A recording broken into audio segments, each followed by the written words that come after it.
Hello everyone, how are you all? I hope you are preparing for your board exams. So today we will discuss a biology topic which is asexual reproduction in organisms. तो क्या पढ़ेंगे आज? Yes, हम पढ़ेंगे asexual reproduction in organism. So let's start. तो हम आज पढ़ने वाले हैं बच्चों reproduction asexual type of asexual reproduction हम पढ़ेंगे। क्लास 10th का टॉपिक है, बोर्ड के एग्जाम आने वाले हैं, पता है सबको। 20 फरवरी ये तारीख बहुत इंपॉर्टेंट है। 20 फरवरी साइंस का पेपर आ गया बस। एसेक्सुअल रिप्रोडक्शन इन ऑर्गेनिजम्स, ठीक है। तो रिप्रोडक्शन जो है, हमें पता है कि रिप्रोडक्शन जो है, two types of reproduction is there, asexual reproduction and sexual reproduction, ठीक है। सेक्सुअल रिप्रोडक्शन क्या होता है? In which two parents are involve, two parents, ठीक है। और एसेक्सुअल रिप्रोडक्शन होता है सिंगल पेरेंट, ठीक है। इसमें two parents means one male, sexual reproduction में one male and one female, ठीक है, by mating. So sexual reproduction क्या है? जिसमें टू पेरेंट्स आर इन्वॉल्व, और asexual reproduction है जिसमें single parent is involve. This is sexual reproduction. ये जो है सेक्सुअल रिप्रोडक्शन है जहां पर फीमेल की बॉडी का एग इन्वॉल्व होता है और मेल की बॉडी का स्पर्म इन्वॉल्व होता है, ठीक है। 23 क्रोमोसोम्स इन ईच, ठीक है। उसके क्या है कि जब इनकी फ्यूजन होती है, फ्यूजन से फॉर्मेशन होता है जाइगोट, जिसमें 23 फीमेल के क्रोमोसोम और 23 मेल के क्रोमोसोम बना देते हैं 23 पेयर्स, और हम कह सकते हैं कि 46 क्रोमोसोम्स, ठीक है। जाइगोट कुछ टाइम बाद कन्वर्ट हो जाता है किसमें? एम्ब्रियो में, और इस प्रोसेस को बोलते हैं हम fertilization. This is the sexual reproduction. ये होता है सेक्सुअल रिप्रोडक्शन। इसमें देखो मेल और फीमेल दोनों की इन्वॉल्वमेंट होगी, but in asexual reproduction single parent, ठीक है। अच्छा, आज हम जो पढ़ेंगे वो हम पढ़ेंगे एसेक्सुअल रिप्रोडक्शन। सिर्फ और सिर्फ हम एसेक्सुअल रिप्रोडक्शन की बात करेंगे। एसेक्सुअल रिप्रोडक्शन में हमारे पास fission, fragmentation, regeneration, budding, spore formation, vegetative propagation, ये 6 टाइप्स ऑफ रिप्रोडक्शन हमारे पास आ जाएंगे एसेक्सुअल में, ठीक है। The mode by which various organism reproduce depend on the body design of organism. अब इनमें से कौन किस तरह से रिप्रोड्यूस करेगा वो डिपेंड करता है कि उस पर्टिकुलर ऑर्गेनिज्म का बॉडी डिजाइन क्या है। अगेन मैं रिपीट कर देती हूँ, fission, fragmentation, regeneration, budding, spore formation and vegetative propagation. ये जो आपको डायग्राम दिख रहा है ये हमारे पास है स्पोर फॉर्मेशन, ठीक है। ये बेसिकली इसको हम ब्रेड मोल्ड भी कह देते हैं, ब्रेड मोल्ड। ब्रेड मोल्ड में इस तरह का स्ट्रक्चर बन जाता है जिसको हम बोलते हैं हिंदी में फफूंदी लगना। ब्रेड पे हाइफे वो स्ट्रक्चर है, इसके अंदर स्पोरेंजियम, एक बल्ब लाइक स्ट्रक्चर प्रोड्यूस हो जाते हैं जिसको बोलते हैं स्पोरेंजियम, और स्पोरेंजियम के अंदर जो है स्पोर्स होते हैं। And when this sporangium mature, जब ये स्पोरेंजियम मैच्योर हो जाता है तो ये बर्स्ट होता है, फटता है। फटने से क्या होता है? स्पोर्स बाहर आएंगे, और ये जो स्पोर्स हैं दे विल रिप्रोड्यूस अगेन। तो this is a sort of asexual reproduction, spore formation. Next की अगर हम बात करें, ये नेक्स्ट आपके पास है कटिंग। कटिंग में क्या होता है कि एक ब्रांच किसी भी प्लांट की कट कर कर और दूसरे में लगा दी तो ये उससे जो है एक नया प्लांट बन जाता है, ठीक है। दिस इज, ये किसके अंदर आएगा? This is a sort of vegetative propagation, ठीक है। नेक्स्ट जो हम बात करेंगे ये है आपका लेयरिंग। ये भी वेजिटेटिव प्रोपेगेशन के अंदर आ जाएगा। This is also vegetative propagation. यहाँ पे क्या होता है, हम क्या करते हैं कि ये जो पेरेंट प्लांट है, ये पेरेंट प्लांट होता है, इस पेरेंट प्लांट की जो नीचे झुकी हुई ब्रांच है उसको हम क्या करते हैं, यूं नीचे ले आके यहाँ पे इसके ऊपर मिट्टी डाल देंगे, और कुछ टाइम बाद ये अपनी पेरेंट बॉडी से डिटैच हो जाएगा और एक नया प्लांट बन जाएगा। तो this is also vegetative propagation. Next जो हमारे पास आ जाता है दैट इज फिशन। फिशन जो प्रोसेस है वो है कि पेरेंट बॉडी से डॉटर सेल का बनना। ठीक है, फिशन अमीबा में। ठीक है, तो फिशन हमारे पास दो तरह का है, binary fission and multiple fission. Binary fission जो अमीबा है it will reproduce through binary fission. Binary fission में क्या है, जो पेरेंट बॉडी है, पेरेंट सेल है, that will be divided into two daughter cells. दो डॉटर सेल्स में वो डिवाइड होगी, दो मतलब कि बाई, ये बाई इसीलिए हमने रखा है two. Parent body is divided into two daughter cell, that is why it is called binary fission. Multiple fission में क्या है बच्चों, मल्टीपल फिजन में जो पेरेंट की बॉडी है that will be divided into more than three. मतलब अगर पेरेंट की बॉडी, पेरेंट सेल बेसिकली हम बोलेंगे, if it is divided into two daughter cell then we will call it as binary fission. And if the parent body is being divided into more than two cells, more than two daughter cells, बच्चा, then it is called multiple fission.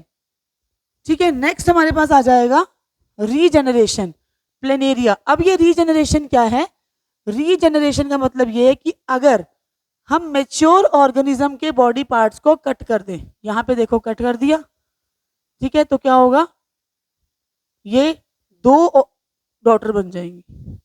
Means कि if we cut the parent organism into two और more than two parts, मैं लिख देती हूं, if we cut the parent organism या parent, yes we can write parent organism into two और more parts, then each part, हर एक part will be grown in mature organism. ठीक है, तो ये पेरेंट माना गया, पेरेंट को काट दिया, कट कर दिया, तो ये दो मैच्योर ऑर्गेनिज्म बन गए। कि if we cut the parent organism into two और more parts then each part will be grown in mature, that is called regeneration. Example इसका है प्लेनेरिया, ये याद रख लेना, ये पेपर में आता है प्लेनेरिया। उसके बाद देखो फिशन, फिशन वो दोबारा बोल रहे हैं, in the process of fission a unicellular organism splits, मतलब डिवाइड्स टू फॉर्म टू और more new organism, depending on whether the parent organism splits to form two new organism or more than two. तो fission जो है binary fission और multiple fission बताया है मैंने। Binary मतलब दो में डिवाइड होना, मल्टीपल मतलब मोर देन टू। ठीक है, ये फिशन हो गया कि जिसमें पेरेंट बॉडी टू या टू से ज्यादा डॉटर सेल्स में डिवाइड हो जाती है। इन the process of fission a unicellular organism splits into two और मोर एंड डिपेंडिंग, हम इसको बोल देते हैं बाइनरी या फिर मल्टीपल फिशन। ठीक है, हो गया समझ। अच्छा, उसके बाद ये देखो ये डायग्राम, अब देखो इसमें क्या है, प्लाज्मोडियम। बाइनरी फिशन का एग्जांपल आपको दिया था मैंने, एमीबा, और मल्टीपल का एग्जांपल आपके पास आ जाएगा प्लाज्मोडियम। मल्टीपल का एग्जांपल प्लाज्मोडियम। इसमें देखो सिंगल न्यूक्लियस जो है अब मल्टीपल में डिवाइड हो गया, तो डॉटर सेल्स रिलीज हो गए, बहुत सारे, दो से ज्यादा डॉटर सेल रिलीज हो गए, तो it is called multiple fission. Binary fission in amoeba, ये दोबारा से देख लेते हैं। ये देखो फर्स्ट स्टेज ये पेरेंट सेल हो गया, उसके बाद न्यूक्लियस डिवाइड होना शुरू हुआ, धीरे धीरे साइटोप्लाज्म डिवाइड होगा, ये और मैच्योर स्टेज पे आ गया। लास्ट स्टेज में क्या होगा, ये दो इंडिपेंडेंट सेल्स जो हैं वो रेडी हो गए। तो amoeba reproduce by binary fission, when the amoeba matures it reaches the maximum size of growth. Mature होने का मतलब है कि अपने जितनी इसकी ग्रोथ है उसके ये मैक्सिमम साइज पर आ गया। Then the nucleus of amoeba elongates, तो फिर न्यूक्लियस जो अमीबा का न्यूक्लियस होगा इलोंगेट, इलोंगेट मतलब लंबा होना, and divides into two parts, और दो पार्ट्स में ये डिवाइड हो जाएगा। आफ्टर दैट, उसके बाद जब ये न्यूक्लियस दो पार्ट्स बन गए, ये देखो यहाँ न्यूक्लियस दो पार्ट बन गए हैं। आफ्टर दैट उसके बाद साइटोप्लाज्म, ये जो डेंस फ्लूइड होता है अंदर, ये हम पढ़ते हैं 9th क्लास में। After that the cytoplasm of the amoeba, amoeba का जो साइटोप्लाज्म है ये डिवाइड होगा दो पार्ट्स में, 1 part around each nucleus, हर एक न्यूक्लियस के दोनों तरफ एक एक part. In this way, parent amoeba produces 2 smaller daughter amoebae. The daughter amoebae mature, divide and produce 4 daughter. अब ये बाइनरी है ना और अमीबा है, तो ये 2 डॉटर बन गए. जब ये मैच्योर हो जाएंगे तो इससे भी 2 और इससे भी 2, मतलब कि टोटल 4 बन जाएंगे. तो the process of fission in amoeba can take place in any plane. तो ये जो फिजन की प्रोसेस है अमीबा में, ये कहीं पे भी हो सकती है. ठीक है, उसके बाद हम चलते हैं next, binary fission in paramecium. Paramecium is also a unicellular organism having cilia over its face. Cilia आपने पढ़ा होगा बच्चे कि इसके बॉडी के चारों तरफ जो है हेयर लाइक स्ट्रक्चर होते हैं जिससे ये फूड वगैरह इनटेक करता है. ठीक है, इट ऑल्सो टेक्स, इसको मूवमेंट में भी ये सीलिया हेल्प करती है, इसको फूड इनटेक में भी ये सीलिया हेल्प करती है. हेयर लाइक स्ट्रक्चर होते हैं all over its body surface. तो paramecium is a unicellular organism having cilia over its surface. Paramecium reproduce by the method of binary fission. The division in paramecium is transfer. Binary fission में आपको दोबारा दिखाना चाहूंगी कि binary fission में जो division है वो इस तरह से हो रही है, लॉन्गिट्यूडनल. ठीक है, लॉन्गिट्यूडनल हो रही है, लेकिन मतलब कि ऐसे लॉन्गिट्यूडनल. लेकिन जो पैरामीशियम होगा उसमें जो डिवीजन होगी दैट इज ट्रांसवर्स, मतलब कि ऐसे, like this. A fully grown paramecium divides its body into 2 parts and forms 2 smaller daughter paramecium. The division of nucleus is followed by division of cytoplasm. बस amoeba और paramecium में difference बच्चे यहीं पे है कि जो अमीबा होता है वो लॉन्गिट्यूडनल डिवाइड होगा और जो पैरामीशियम है वो ट्रांसवर्स डिवाइड होगा. बाकी हैं दोनों की बाइनरी फिजन ही, और दोनों ही यूनिसेलुलर ऑर्गेनिजम्स हैं. ठीक है, अच्छा, उसके बाद है बाइनरी फिजन इन लेशमेनिया. लेशमेनिया एक यूनिसेलुलर ऑर्गेनिज्म है. Leishmania is an unicellular organism, protozoa. ठीक है, एनिमल किंगडम वाला. It is a parasite that causes kala azar disease. ये एक पैरासाइट है. पैरासाइट होते हैं ना disease causing organisms, that causes kala azar disease. काला अजार एक डिजीज है जिसको हम लेशमेनियासिस भी बोल सकते हैं. बेसिकली ये काला अजार जो डिजीज है ये किससे कॉज होता है? Due to a unicellular organism protozoan which is called leishmania. There is a whip like structure in the body of leishmania called flagellum. इसका स्ट्रक्चर अगर आपको दिखाऊं तो इसके अंदर ये इसका इस तरह का स्ट्रक्चर है, और इसका जो ये इसको फ्लैजिलम बोलते हैं.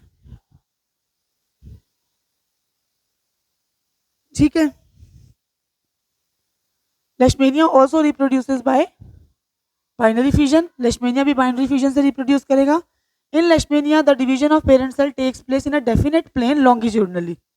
ठीक है, the division takes place with respect to flagellum. तो ये इस तरह की जो स्किन हो जाती है वो काला अजार डिजीज है, ये जो इस फीमेल की हुई है. Okay, next, this is the structure of leishmania which is the protozoa, and जिसकी वजह से डिजीज होती है कौन सी? काला अजर. ठीक है, so that is all about today's lecture, and in 2 or 3 days we will talk about sexual reproduction in organisms. Thank you.